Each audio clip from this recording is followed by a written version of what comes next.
Olá a todos, bem-vindo ao meu canal. Para quem não me conhece ainda, eu sou a Júlia Gals. Hoje eu gostaria de falar de sentimentos, de emoções, de corpo, tá? Hoje de manhã, uma pessoa que me segue veio me falar: Júlia, por que você não faz um vídeo sobre a lista das fases dos percursos, né? Tanto o percurso de chama gêmea, quanto os percursos de contrato de ascensão. E eu respondi para ela que eu não gosto de listas de fases. Então, sim, a gente pode citar fases, né? A gente pode citar momentos, despertares. Mas uma coisa que eu percebo é que, para começar, nem todo mundo vai passar pelas fases na mesma ordem, na mesma sequência, da mesma maneira, né? Vai depender muito da bagagem de cada um. E o que eu percebo também é que muitas pessoas chegam para mim e falam assim: Júlia, eu estou em tal fase. Né? Vamos falar da fase de rendição, porque essa é a fase que todo mundo vem me falar muitas vezes, né? O que acontece? Quando a gente vem trazer uma fase, né, a gente fala assim: ah, então a fase tal. Você assiste um vídeo onde tem a fase tal, você cita essa fase. Nosso cérebro, ele vai entender aquela mensagem. E ele vai, em algum momento, querer nos reassegurar. Você fala para uma pessoa: olha, você tem que passar por tal etapa para chegar aqui, a pessoa ela vai querer logo passar por aquela etapa, né? Qual que é o grande risco? É que a pessoa se convence de que ela tá naquilo. Ela se convence mentalmente. O mental dela fala: não, tudo bem, então eu tenho que desapegar? Ah, desapeguei, né? Enfim, simples assim, né? E não é simples assim. Não existe cartilha, tá? O que é pedido pra gente em todos esses processos, né? Independente do vínculo de alma, o que é pedido muito pra gente nessa época de transição que a gente tá passando?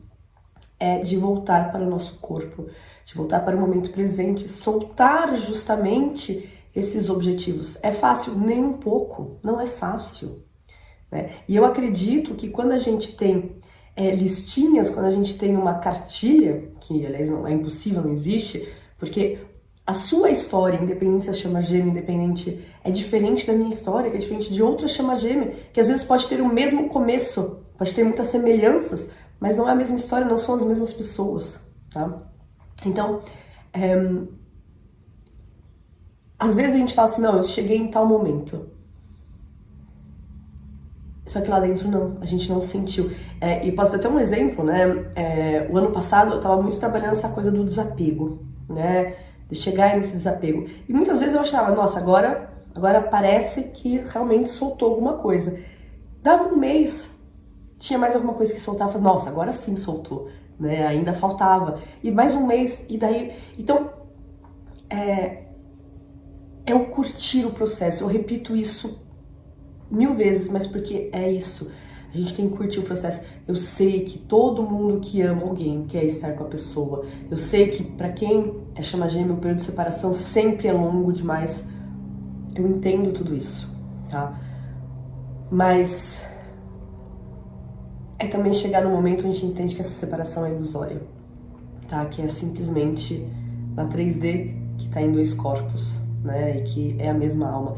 Então, eu convido vocês, cada um faz o que quiser, né? Mas a sair dessas listinhas, tá?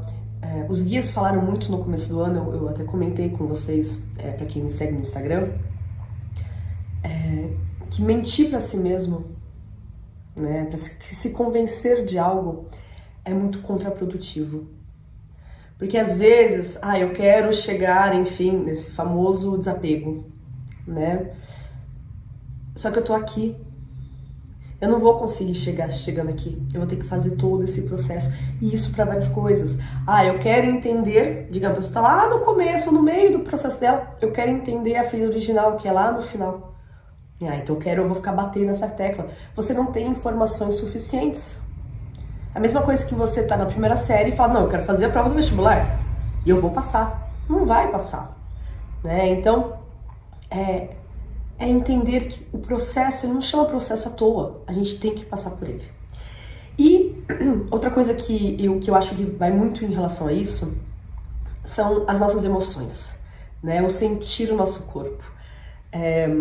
conta a lenda, né, do Tantra, que quando a gente passou nessa época do matriarcado, né, onde a gente era conectado com a natureza, enfim, para o patriarcado, que os humanos ficaram ou presos no passado ou obcecados pelo futuro. E que daí os deuses tiveram que trazer os tantras para justamente fazer a gente se conectar novamente com o nosso corpo, se conectar com aqui e agora. E a gente não cura se a gente não olhar para as nossas emoções. E é muito importante a gente acolher todas as emoções, das consideradas mais ruins às melhores. A gente não consegue ir para a luz sem vir iluminar o que a gente acha que é sombra, né? Ontem eu estava atendendo uma chaminha muito querida e veio muito essa questão dela aceitar a raiva. Muitos fatores mostraram raiva dentro dela, que não é uma raiva lá, que é uma raiva já mais curada, né? Ela já está bem avançada no processo, é uma raiva mais curada. Mas o que isso veio mostrar?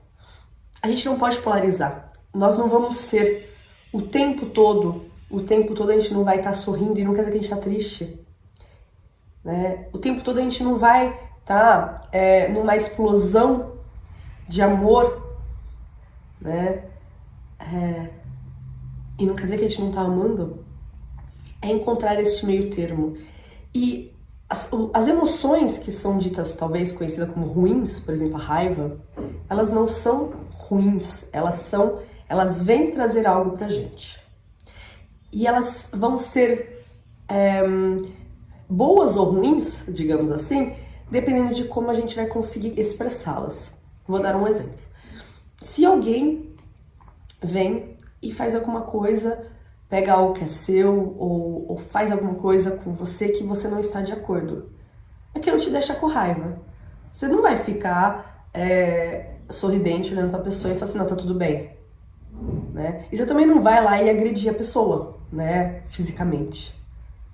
Mas essa raiva, talvez essa sensação de, pera um pouco, não é assim, vem colocar um limite, vem falar, não, pera um pouco, aqui você não vai mexer, aqui você não vai ultrapassar, né? E não quer dizer que você vai ficar nessa raiva pro resto do dia, não quer dizer que você vai ficar com essa raiva pra tudo, né? Não quer dizer que aquela raiva, ela vai te dominar e você vai se tornar dessa raiva. Não, mas essa raiva, ela veio naquele momento. E você consegue colocar este limite e voltar para algo mais neutro, algo mais gostoso, algo mais tranquilo. Mas aquela raiva, ela foi necessária naquele momento para você colocar limites. É que nem a questão do controle. A gente fala muito, tem que soltar o controle, tem que soltar o controle, tem que soltar o controle. Como se o controle fosse o vilão, né? Não, o controle, ele só é nocivo, ruim, quando ele tá polarizado, quando você tá num controle extremo que você não sai daquilo. Agora, se você consegue se descontrolar, né? Se você consegue soltar, em alguns momentos, entender que aquele controle vai te ajudar em alguma coisa, você vai conseguir controlar de que, por exemplo, alguém entre na sua energia. Não, eu não quero que alguém entre aquela pessoa entre na minha energia agora. Então é um controle positivo. Não quer dizer que você vai voltar para aquele controle extremo. Então, vocês entendem que não é polarizar? E polarizar, ela é ruim para tudo, né? O que a gente vem aprendendo justamente é esse caminho do meio, né? Então, e também o caminho do meio a gente não consegue ficar o tempo todo no meio, né? A gente vem pra cá, vem pra cá, vem pra cá, vem pra cá. Essa dança da fluidez, tá? E isso é a mesma coisa para as polaridades. A gente teve uma grande conversa esses dias no grupo das minhas chaminhas sobre essa questão das polaridades, né? E o equilíbrio não é você ser 50% um, 50% outro, né? O equilíbrio é você conseguir navegar nessas duas polaridades de uma maneira equilibrada, né? E vai ter momentos que você vai ser mais yang, que você vai precisar ser mais yang, e vai ter momento onde você vai necessitar, o seu corpo, sua alma vai necessitar ser mais yin, e você vai conseguir ir para um lado e para o outro, indo para o lado luz, porque até nas polarizações, né, tem o lado luz e tem o lado sombra, né? E então entender este equilíbrio, tá? E um dos exercícios, por exemplo, que eu faço na vivência da Kundalini, despertar de Kundalini, liberação de emoções, que eu vou estar fazendo em São Paulo. Aliás, restam 4 vaguinhas, quem quiser, dia 7 de setembro, pode entrar no meu site, ainda dá pra comprar. E que eu também faço nos retiros da jornada, é justamente esse exercício de soltar essas emoções, de soltar essa raiva, né? Porque justamente a gente não vai conseguir ser amor, acolher todas as emoções bonitas se essa raiva tá aqui dentro da gente nos corroendo. E não adianta simplesmente fingir assim, não, eu não quero olhar para isso. Eu vou focalizar nas coisas boas. Sim, a gente tem que ver o copo meio cheio, mas isso não quer dizer que a gente tem que ignorar o que não tá, essas águas conturbadas. Não, pra gente conseguir sempre purificando, a gente tem que olhar também essas águas conturbadas, né? A gente tem que acolher essa raiva, acolher esse medo, acolher essa angústia, acolher essa dor, entender o que ela tá querendo nos mostrar. Ela não tá vindo só para nos machucar, né? Não, pelo contrário, ela tá vindo nos mostrar algo. Então, essa volta para o nosso corpo é fundamental. Então, sim, o mental, entender, a compreensão, o conhecimento, acho que eu já tenho repetido isso em alguns vídeos, é maravilhoso. Mas a gente não pode parar aqui. A gente tem que vir pra cá, porque senão aqui não se faz as curas. Aqui se faz as compreensões. As curas acontecem aqui, a nível de corpo, a nível emocional, tá? Então, é claro que quando aqui acontece, a gente tem que ressignificar no mental também. Então, tá tudo interligado, mas a gente não pode ignorar o corpo. Não tem como ignorar o corpo. Eu vou dar de novo esse exemplo que eu já dei. O Davi Sabá, né, que eu gosto muito, vocês já sabem, no livro dele, ele conta que quando ele soube do percurso de chama, né, os guias mostraram todo o percurso dele, tudo que ia acontecer, que ele ia ter que passar. E quando ele começou a passar pelas situações, ele veio para os guias e falou assim, mas eu já vi isso. Eu falei assim, sim, você já viu. Agora você vai sentir, né? Porque aí tem que sentir, não tem como, tá? Então, pra gente poder chegar nesse estado de desapego, a gente tem que olhar para tudo que nos apega, para tudo que nos dói. E é fácil? Não, não é fácil, mas é libertador. E a gente tem que fazer isso por nós. Bom, pessoal, por hoje é só. Um grande beijo e até a próxima.